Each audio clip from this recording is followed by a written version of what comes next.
In A Christmas Carol, Charles Dickens critiques the ideas of Thomas Malthus, an 18th-century economist who argued that population growth would outstrip resources, leading to famine and suffering. Malthus believed that poverty was inevitable and that helping the poor would only make things worse by encouraging overpopulation. His ideas influenced many wealthy Victorians, who used them to justify their lack of support for the poor. Scrooge embodies this Malthusian mindset at the start of the novella.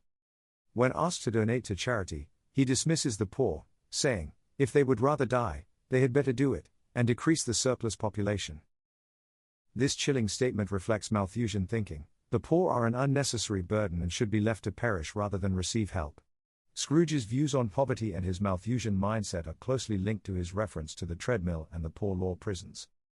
When the charity collectors ask him to donate to help the poor, Scrooge responds dismissively, "Are there no prisons? And the union workhouses?" This reflects his belief that the poor should rely on the harsh institutions already in place, rather than receiving charitable aid. The treadmill was a form of hard labor used in workhouses and prisons, where inmates had to walk for hours on a giant rotating wheel, often without any purpose other than punishment. Workhouses were deliberately designed to be degrading and cruel, discouraging the poor from seeking help unless they were absolutely desperate. Scrooge's words reflect the cold, utilitarian attitude influenced by Malthusian ideas, suggesting that poverty is a natural consequence of overpopulation and should not be alleviated. However, Dickens strongly opposed these views. Through the light of the ghosts, Scrooge is forced to see the real suffering of the poor, particularly through the character of Tiny Tim and the allegorical figures of ignorance and want.